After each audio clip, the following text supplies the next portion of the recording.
පෙනෙන ගීතයක නොපෙනෙන අර්ථය හොයාගෙන යන සොදුරු යාත්‍රාවේ තවත් එක දවසක් අපි හම්බෙනවා. අද අපි කතා කරන ගීතය නිරෝෂා විරාජිනිය ගායනා කරන සිහිල් පින්න ගාව ගාවා. ඊශානි අබේසිංහගේ මියුරු හඬින් ඔබ මේ වෙනකොටත් දන්නවා අපි කතා කරන ගීතය. දැන් මේකේ මුල් කොටසේ තියෙනවා සිහිල් පින්න ගාව ගාවා සරාගී සුලන්සැලේ මගේ හිත් අගින් කොනිත්තා ඔබේ නෙත් සිනාසුනේ. දැන් බලන්න ගොඩක් වෙලාවට මේකේ අත්දැකීම මම පස්සෙම සාකච්ඡා කරන්නම්. මොකද අත්දැකීම මුලින්ම කිව්වහම ඒකේ රසය අඩු වෙන්න පුළුවන්. ඉතින් ඒ නිසා මේ සීතල පින්න ගෑවෙනකොට ඒ වගේම සරාගී සුලං මේක බොහොම සාහිත්‍යයෙන් පෝෂණය වෙච්ච ගීතයක්. සුළඟ සරාගී වෙනවා පින්න එකතු වුණාම. තව ඔකට සුවඳත් එකතු වුණා නම් මීට වඩා අර්ථවත් වෙනවා. කොහොම හරි මගේ හිත් අගින් කොනිත්තා ඔබේ නෙත් සිනාසුනේ. තාම අපි දන්නවා කවුරුත් හිතක් හොයාගෙන නැහැ. හැබැයි නෙතකට පුළුවන් නැත්නම් පිරිමියෙකුගේ ඇස් දෙකකට පුළුවන් කාන්තාවකගේ හිතේ අගින් කොනිත්තන්න. දැන් මේ කෙනිත්තීමක් ගැන නෙවෙයි කියන්නේ මේ බැල්මට නැත්නම් ඔහුගේ ඒ භාවයට ඇයගේ හැඟීම් උද්දීපනය වෙලා තියෙනවා. දැන් බලන්න ඊළඟ ටිකේ තියෙනවා රැයේ සුන්දරත්වය දෝමේ නිදාවුන් හැඟුම් මුදාවේ මගේ ජීවිතේ මල් පිපුණා වේ. අපි අපේ තරුණියෝ ගොඩක් වෙලාවට හැඟීම් හංගගෙන ඉන්නවා. මේ හැඟීම් නිදාගෙනයි ඉන්නේ. කොහොමත් අපි දන්නවා රැයට තමයි හැඟීම් නැගිටින්නේ. දවාලේ නිදාගෙන ඉන්න ගොඩක් දේවල් රැයට අවදි වෙනවා. මොවුන්ගේ මේ හැඟීම් අපි බලමු ඇයිගේ හැඟීම් උද්දීපනය වෙන්නේ නැත්තම් උදා වෙන්නේ කියලා. නිදාවුන් හැඟුම් මුදාවේ මුදා වෙනවා කියන්නේ අතහරිනවනේ. දිගහැරලා දානවා. දැන් මගේ ජීවිතේ මල් පිපුණා වේ. ඇයගේ ජීවිතය මල් පිපෙනවා. මේ මල් පිපෙන්නේ ඇයි කියලා ඊළඟ කොටසේදී තියෙනවා. මේ ගීතේ පුරාවටම මේ අපූර්ව රසයක් සහෘදයාට ලබා දෙනවා. මේක උඩින් අහලා වැඩක් නැහැ. ඇතුළින්ම තේරුම අරගන්න ඕනේ. ඉෂානේ ඊළඟ ටිකත් අපි අහමු.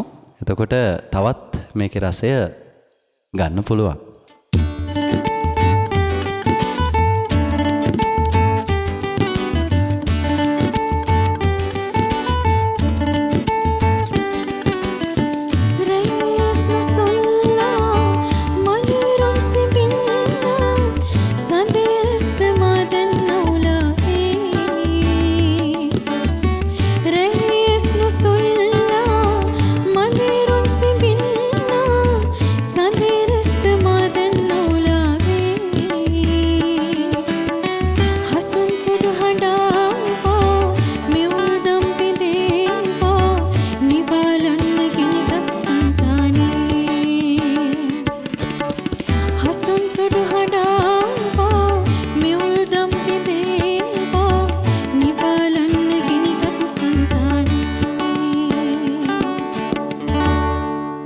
දැන් අපූර්ව වචන ටිකක් මේ ගීතේ ඊළඟ කොටසේදී තියෙනවා.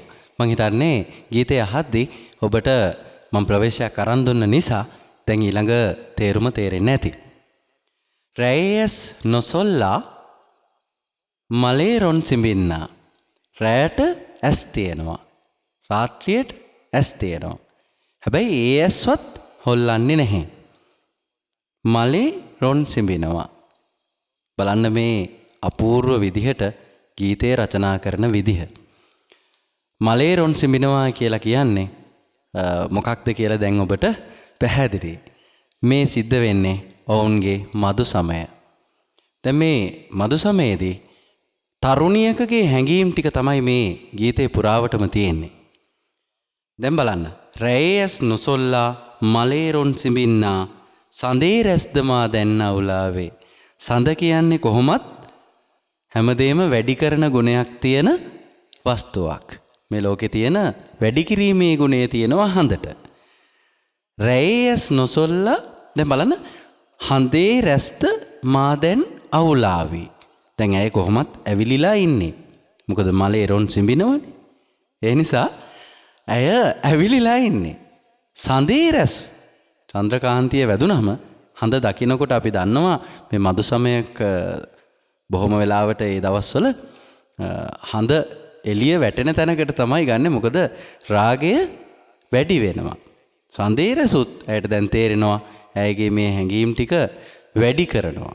දැන් ඇයට තවදුරටත් මේ හැඟීම් ඉවසාගෙන ඉන්න බැරි තැන ඇය කියනවා හසුන් තුඩු හඬාවා. ඔබට ආයෙත් පැහැදිලි. හසුන් කියන්නේ පයෝදර නැත්තම් පියයුරු. පියයුරු තුඩු හඬවමින් හඬාවා හඬපු දෙන් මෙවුල් දම් බිඳේවා. මණිමේකලාව අතීත කාන්තාවන්ගේ අර අවසාන ආභරණයත් බිඳිලා නිවාලන්න ගිනිගත් సంతානේ ඇයත් ගිනි අරගෙනයි ඉන්නේ. රාගය තමයි මේ ගින්න. ඉතින් මේ ගින්නෙන් නිවාලන්න තවදුරටත් ඇයට ඉවසන්න බැරි තැනයි. මේක හැබැයි ප්‍රකාශ කරන්නේ නැහැ. මේ ප්‍රකාශ කිරීමක් විදියට ගන්න එපා. ඇයගේ හැඟීම් ඒ සිතේ නැගෙන හැඟීම් ටික මේක විවාහක කාන්තාවෝ දන්නවා ඇති. ඒ පළමු දිනේ ඔවුන්ගේ එක්වීමේදී ඔවුන්ට දැනුණු හැඟීම් දැන් මේ ගීතයත් එක්ක ඒ අය බොහොම හොඳින් එකඟ වේවි. ගොඩක් වෙලාවට කිසිම ආශ්‍රයක් කරපු නැති කාන්තාවකට මේ වගේ අවස්ථාවකට මුහුණ දෙන්න වුණාම ඇයටම හිතා ගන්න බෑ ඇය කොහොමද මේ වගේ හැසිරෙන්නේ කියලාවත්. ඊළඟ කොටසේදී අපිට හොඳටම ඒ ගැන තේරුම් ගන්න පුළුවන්. ඉෂානි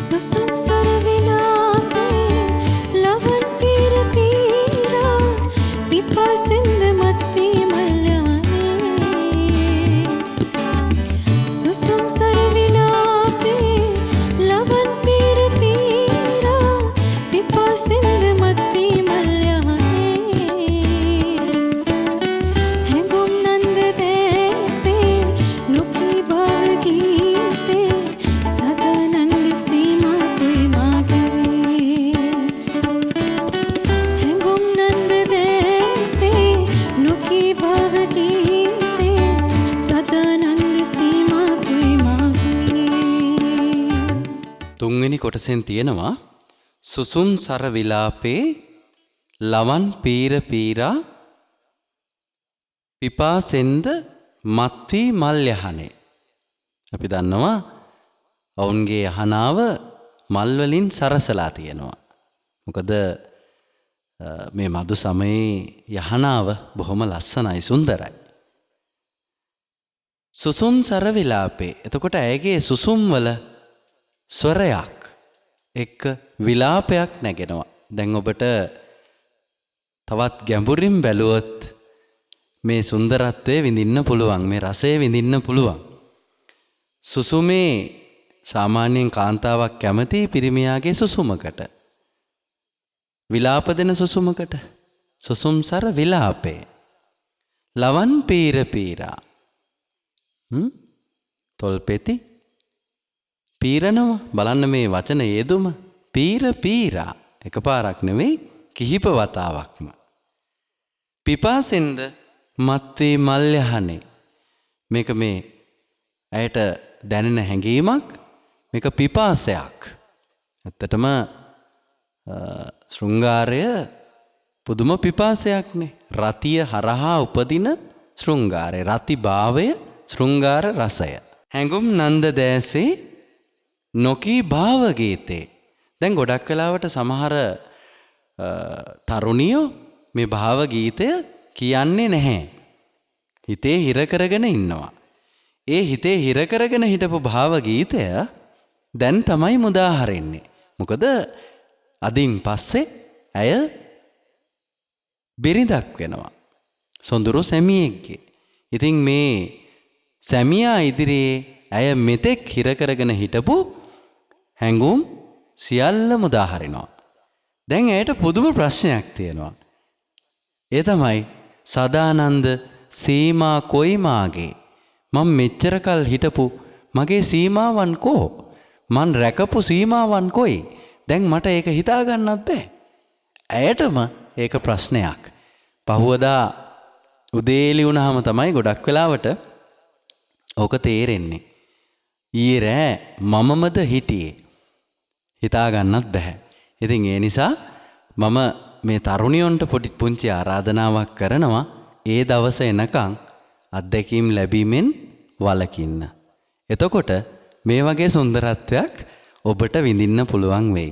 මොකද එහෙම නැති වුණොත් ඒකත් තවත් එක දවසක් විතරක් වෙයි.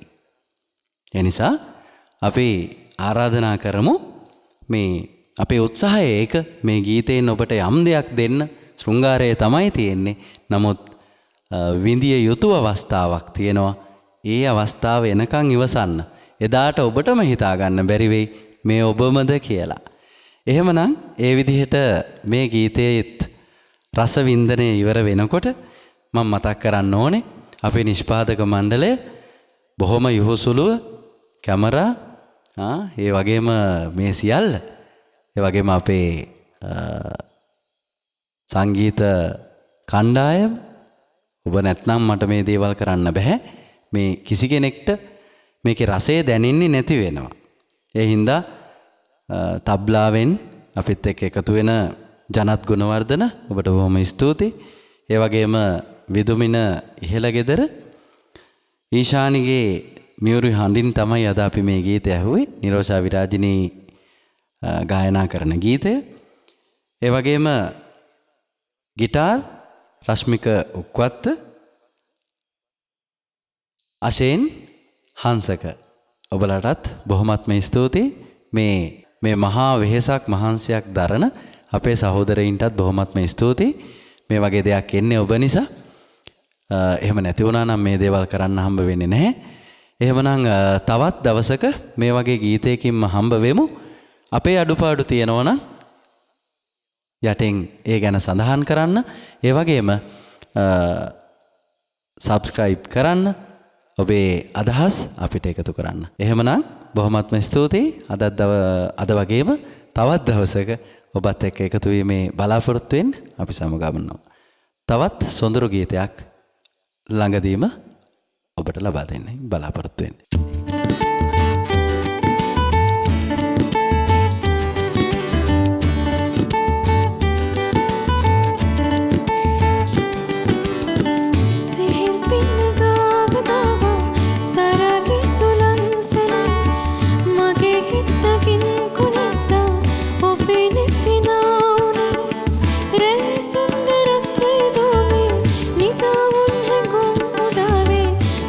जीविते मल्पे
සදානන්ද සීමා